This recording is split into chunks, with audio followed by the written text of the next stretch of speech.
Welcome, ladies and gentlemen, to this, your Cancer December 2022 reading and forecast. Hi, I'm Nigel Saint James, clairvoyant, and I've done a number of one-on-one clairvoyant readings for many Cancerians over the course of the last month by Skype and FaceTime from different parts of the world, and if you might be interested to see what is involved in that, just have a look at the imagery, the description below.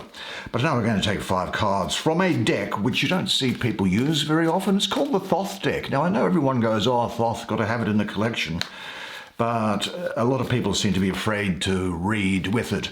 Now I will say that I suspect it's because many people are not familiar with the esoteric imagery which is contained within the paintings, and they were painted by a British lady in the 1900s called Frida Harris. Absolutely exquisite works of art, I think, and depict very well the energies that are around there. There's the Prince of Cups. Here is the Princess of Discs. This is the Nine of Cups.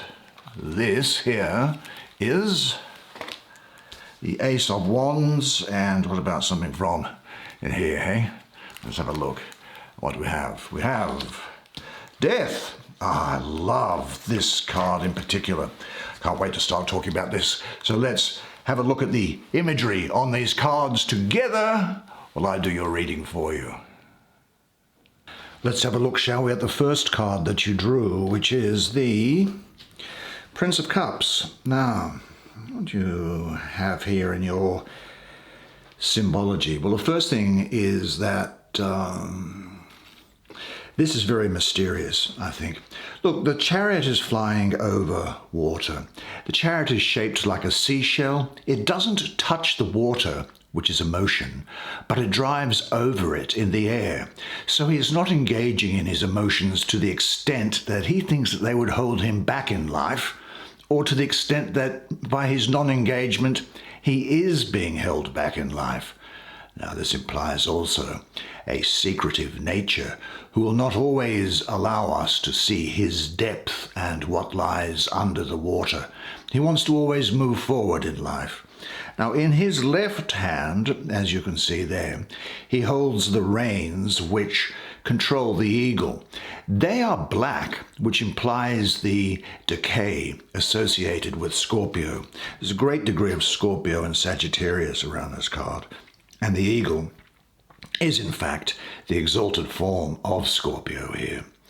So we also see in his right hand an inverted, that is an upside down lotus blossom, which is symbolic of water, of relationship and love and emotion. This implies that he holds his emotions and intuition as being less important than his intellect. Now, why did I say that? Because in this cup here, there is rising up a coiling snake. Now, the snake is also a symbol of Mercury. Mercury is about the intellect and diplomacy, but very much about intellect and communication. So he looks at the intellectual side of life and gives it favor more so than he does his emotional side and his intuitive side.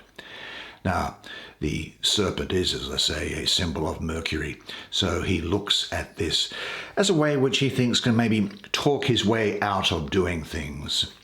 Now, the number 8 shows up here. I have a mystical association with the number 8 and Mercury. Now Mercury shows up, the number 8 actually shows up in a couple of times here. It shows up in the feather groupings of the eagle. There are 8 of these things here. And it also shows up in these vaporous clouds that are around there as well. So despite this being a water card, we have a lot of air associated with it. The prince is air, and he's in water, but there's lots and lots of air, lots and lots of intellect here. Now this card has, as a result, an energy which speaks of volatility, because air and water can produce quite intense weather. We have a lot of air combined with the depth of Scorpio, giving him a very intense nature. Now, the eagle is the highest expression of Scorpio, which does actually hint at a sort of a spiritual liberation that comes around here, but it hasn't been done yet, and he hasn't gone through all the major arcana cards. Now, this could be a man or a woman, because these court cards are of either gender. Just make sure that this light is up enough for you. There we go, that might be a bit better, is it? Now, the central task, I think, of the Prince of Cups is to master dealing with emotional needs. Air, in the context of water, symbolizes strong passions, as does the astrological sign of Scorpio. Now, the Prince's coach, which is, as I say, reminiscent of a seashell, is drawn by this Scorpio symbol. Now, this can be seen as an allusion to the possibility of transformation, because Scorpio governs the 8th house in astrology, which does deal with transformation. But the coach drives over the water of emotions, but it doesn't touch it. Now, wishes and desires must be perceived and recognized. They are fundamental driving forces in your life. It's only possible to use and master them if you are wide awake and alert. Instead of suppressing them, you can use them in the process of becoming more aware. When seen in this way, they are a vehicle that helps you journey into the world within. The snake, the symbol of change and wisdom, awakens and rises up just as it does here.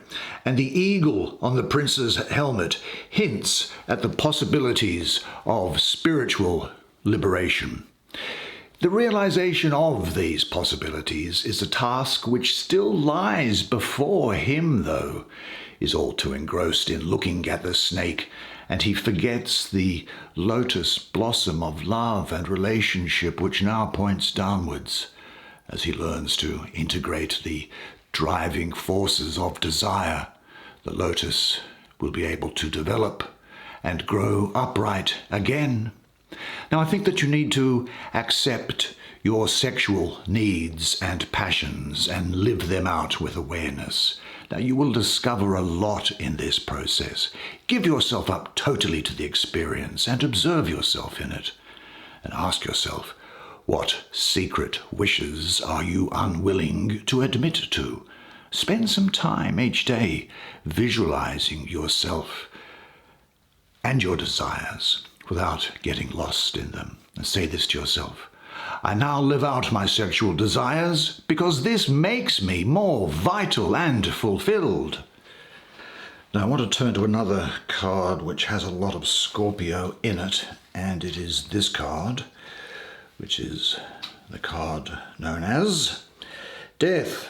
Well, what's going on here? This is Osiris, the god of the afterlife in ancient Egyptian mythology.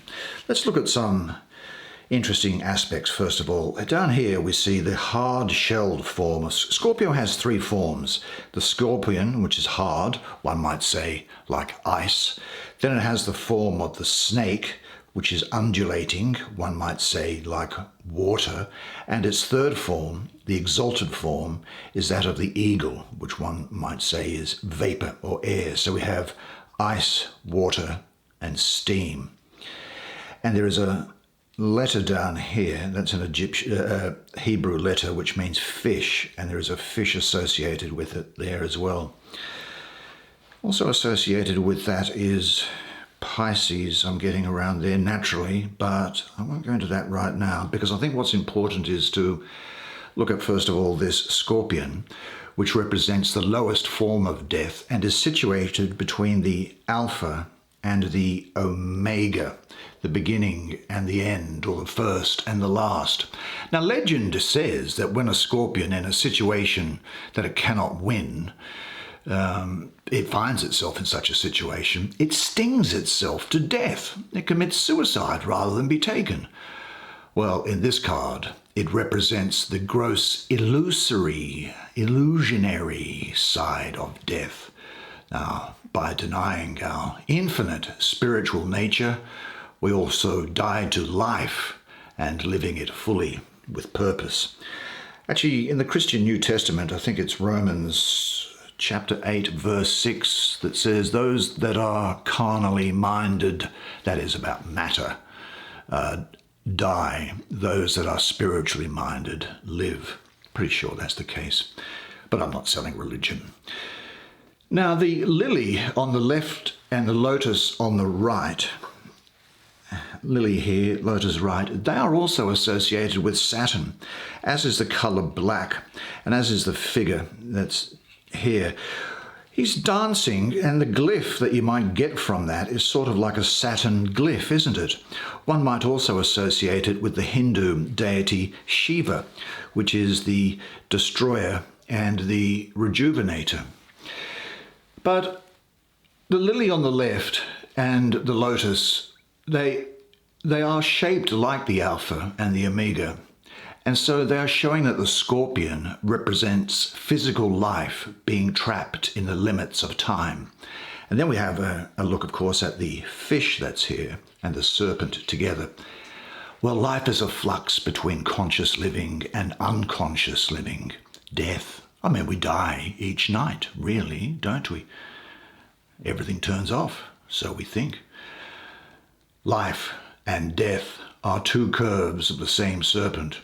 Now, the pair also represent the masculine serpent and the feminine fish in union, depicting the act of creation. And to that end, they are placed just behind the origin of this phallic symbol. Well, I'll call it a phallus of Osiris, and so they're placed there, which demonstrates sex and sexuality. Now, the eagle, which I pointed out, that's the most exalted form of Scorpio, and it represents the death of the ego and subsequent oneness of God. The eagle represents the ecstasy of the spiritual orgasm, you might say, that initiates the creation of life. And we see threads from the eagle connecting it to the process of life itself. See these threads that are there? Finally, I think that what is of note in relation to this figure is that these threads that Osiris brings about and which form his phallus, they are the web which keeps these bubbles together. And these bubbles, you might imagine this as being sperm which has been ejaculated, and inside the bubbles are humans, that is, souls ready to incarnate. And with this scythe, he both cuts away the netting, which creates life, but also cuts away so that the figure can go on into this golden background that's out there. I think there's really terribly much more I can say about that that's going to add anything to it, other than to say that I can tell you that the death card does not mean physical death, but it does talk to a radical external transformation. Do you know, old relationships are demanding to be disintegrated. Now, this process may be bound together with painful experiences. However, because you have drawn this card, it indicates that you are ready. The act of letting go, difficult as it may be, is going to liberate you. Now, death shows two faces, one destroying and tearing down, and the other freeing you from old bonds which have become confining, preventing life. Now, which of these aspects will predominate depends on your attitude, and any desire to hold on or cling to old bonds will cause their death to appear that much more agonizing. Actually, in order to grow and abandon the old, death is your protection against stagnation. You are forced to leave behind what you have now outgrown. There could be a major transformation going on in your life, cutting through to the core and getting rid of old relationships and things that no longer serve you, or give you the chance to grow so that the sunlight can come in and provide its warmth and light to enable you to grow. But I think that you are now ready to make the necessary changes in your life. Accept the pain that may come with the loss of the old.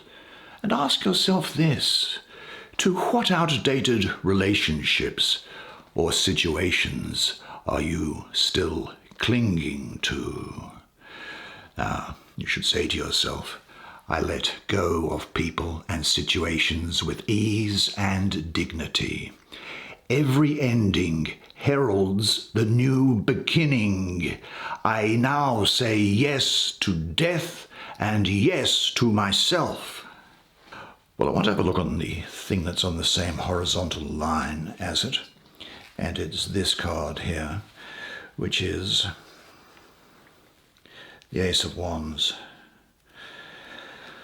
Now, the Ace of Wands is represented by a huge flaming torch, symbol of the element of fire, which rules wands.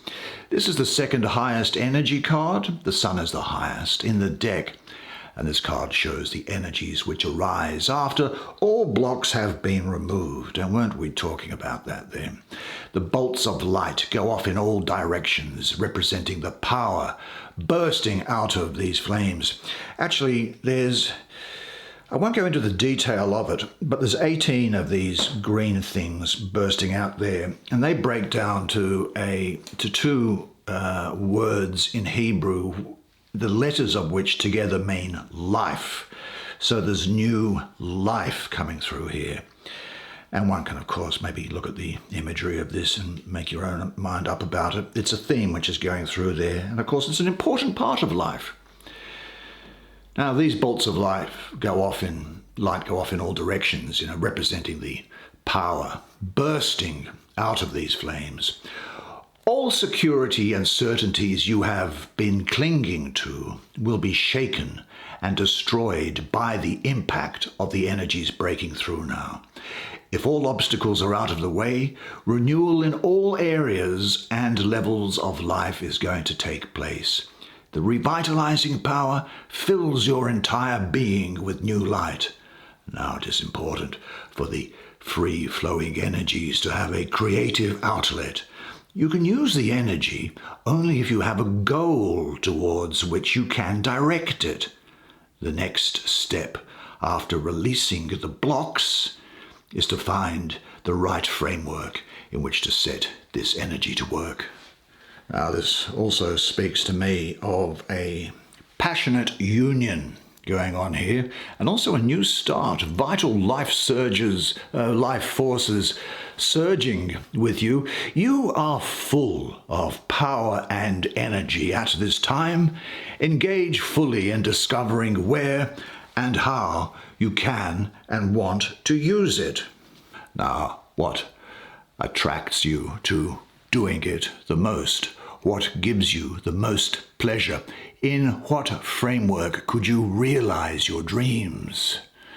Say this to yourself: I express my energy and my power openly and with confidence. And just in finishing with that card, while I remember it, I think that Leo is going to be important to you during the period, as I think is Virgo, and of course Cancer, as you know. But let's have a look at this card here. Happiness. Great. Why would you not want to be happy? Well, there is a glyph for Jupiter, and it's in a little glyph for Pisces. So Jupiter ruling Pisces. Well, this is a very strong complementary energy, because Jupiter's philosophical approach aligns really well with Pisces' spirituality. And Jupiter also brings you good luck and happiness. And Jupiter's softer concerns, such as care, compassion, and the spiritual life, are beautifully expressed through sensitive Pisces. There's an enormous capacity to love. And although, as is so often the case with this gift, this is often hard won through lots of difficult times in the past. Now, the 9 cups are symmetrically arranged in the painting. All is harmonious and balanced. An open lotus flower bends over each of the cups and pours out its energies. The cups are filled and overflow, symbolic of manifold gifts, very many gifts and blessings coming your way. Now, the influence of Jupiter in the sign of Pisces, though, it creates more than just a mere feeling of sympathy. Rather, there is a great sense of blessedness here, a great sense of blessedness which is descending over you. The quality of this joy shows that it is deeply rooted, and it isn't the result of some superficial pleasure. It speaks of bliss which derives its energies from the deepest reaches of a soul at peace. Now, this moment for you at this time is filled with harmony and inner joy. Open yourself to it totally. Don't miss out. Where do you seek and where do you find your true happiness? Breathe and feel. If you are alone, enjoy your solitude. If you are together with others, enjoy their presence. If you have a job to do it in silent and grateful devotion. This is the wish card. It talks about fulfillment, and really things don't get much better than they are at the present. And say this to yourself: look, it is just a reality. Happiness is my natural condition.